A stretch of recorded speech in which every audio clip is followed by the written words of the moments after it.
Sergei Karyakin had a very good start of the day in the quads. He was the first leader at checkpoint 1. The Russian rider is for the moment the only one who's managed to keep pace with the Patronelli family, but his pace has slipped in the second half. Now he's started to tumble down the day's rankings. The quads are not done for the day, and Lucas Bonetto fought all morning in the top 5. At the end of the first stage he was 5th. In the afternoon he's maintained that same kind of rhythm. Now he's 4th. But he's just lost a place to Brian Baragwanath. Pablo Capetti was 5th at checkpoint 1 this morning, then things started to get complicated for him. He's now dropped down to 7th behind Coulens and Hernandez. Alejandro Patronelli knows that he's got to control his brother. He gave him some time back this morning, and all day he's been fighting to stay close to his little brother. Tonight in Belen, the two Argentinian brothers should be fully in charge of the Dakar. Alejandro Patronelli is still 2nd at checkpoint 4. At the beginning of the day, the gap between them was 3 minutes 30. Now, it's seconds. Patronelli, the younger Marcos, is pushing harder than his brother to get the stage win and try to take the overall lead in the quads tonight.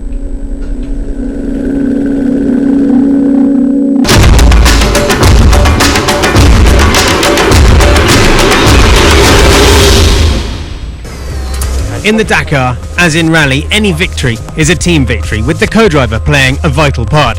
That's why Sebastian Loeb is driving with his long-time co-driver, Daniel Elena. It's a team that works. Do you take more pleasure winning a stage on the Dakar than on WRC? For the moment, yes, because we've not won so many. In WRC, we've had quite a good series of wins. And then when I look at how many congratulations texts I've received about it, I think I've received as many texts for a stage victory here than when we went and won a championship there. So for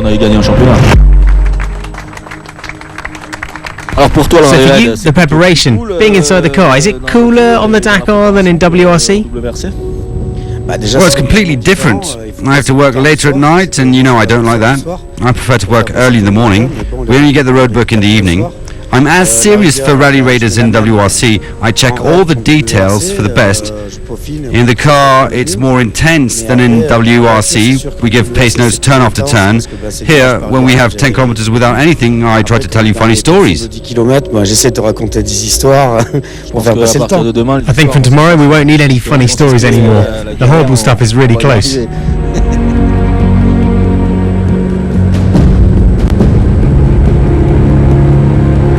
Are you still impressed by our old boys, Sainz and Peter Hansel? I'm very impressed by the pace of Carlos. In the WRC type stages, he's definitely not lost his speed. We had to push a lot to be at the same kind of speed as him. I think Peter will impress more over the next few days. This is when he's really going to start hurting us. Okay, Seb, 1 week to go, we're leading. Do you think we can win this Dakar? Maybe we can. We're leading after a week. Now we've got to deal with the 3 most complicated days, I think. We'll know a little bit more after we get to Wednesday. It's over with that road section that we used to perform well. You'll have to give me some good navigation. I'll have to find a good rhythm and try to avoid getting stuck in the sand. We're really going to discover something and enter the unknown. If we're stuck, I'm not getting out. Let me tell you something. If we're stuck, you're going to get out.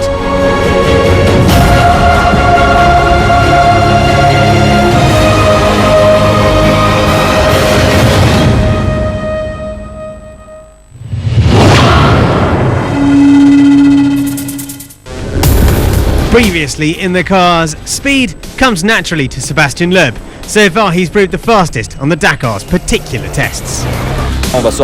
We're getting out of my type of terrain to enter the desert and off-piste areas where we really are newcomers. So it should get a lot more complicated. 2 minutes with the days that are coming? That's not much. Perhaps this is when things will change. The race is tight. Can Peter Hansel be the one to strike? If all we have to do is battle it out between us, that would be a luxury. We're still a young team and we could well have technical problems. Alatir has struggled to match the Peugeot pace, but don't forget about how strong Mini can be. And new boy Hirvonen is ready for the challenge to come. I think the difficult week is only coming. So far it hasn't been as tough as I was expecting.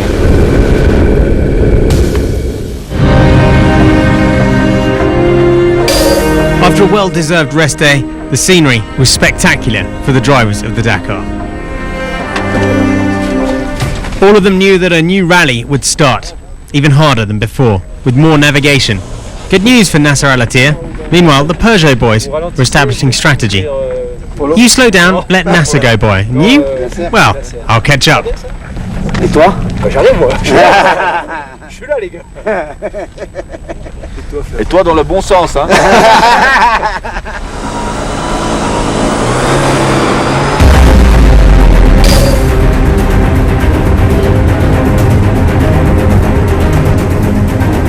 Vladimir Vasiliev's switch from Mini to Toyota seems to be going rather well, but the Russian will have to push even harder if he wants to do as well as last time when he finished 5th overall. The Russian is currently 9th.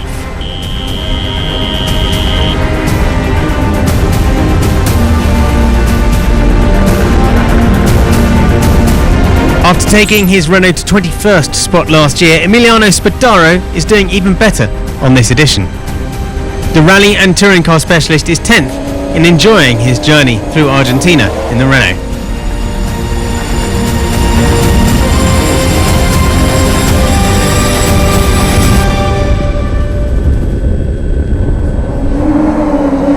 Be it driving through the canyons or on more open terrain, Janil de Villiers was far more comfortable than in the high altitudes of Bolivia. The 2009 champion was 5th today.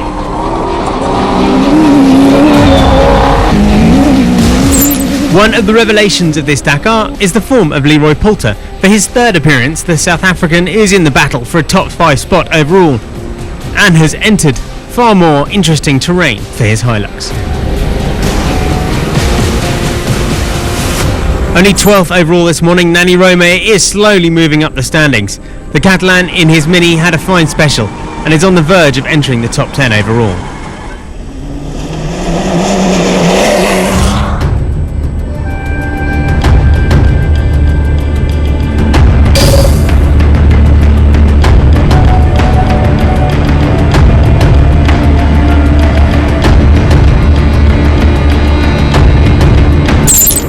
Sebastian Loeb kept on insisting that the rally would get a lot more complicated from today, and he was right. The Frenchman and his co-driver Daniel Elena had to deal with the mysteries of navigation, and not only did they get lost, they also got stuck and had to use their arms and shovels in the dunes of Belen.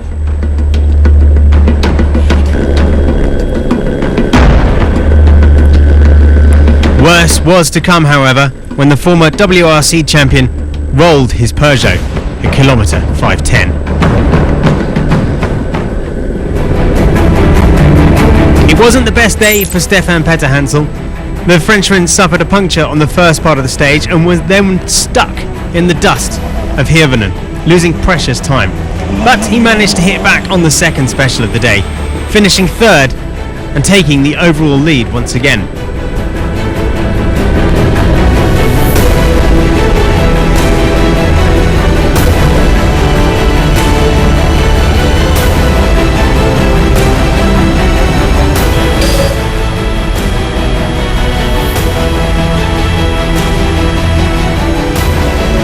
There is no doubt about it. Mikko Hirvonen is made for the Dakar.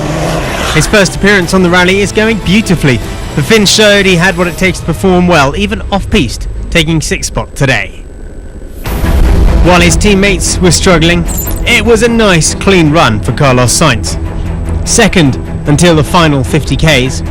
That was the best he would actually do though he never stopped pushing. And with it, he moves up to 2nd spot overall.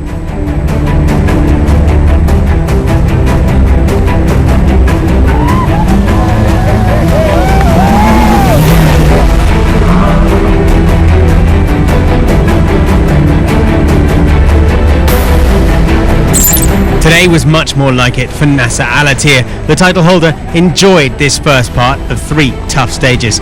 Fastest after the first special. He had some problems in the final dunes, but eventually conquered his first special at the Dakar, his 25th stage success. The Qatari now moves on to the general podium and is starting to put pressure on the Peugeot clan.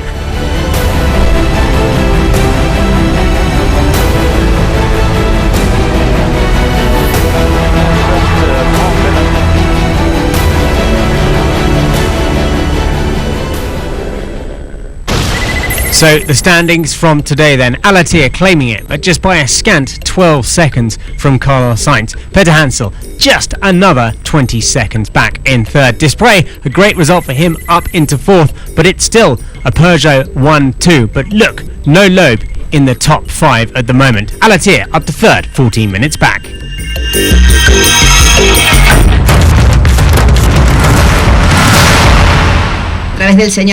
Yesterday in Salta, Dakar director Etienne Levine gave a cheque for 112,000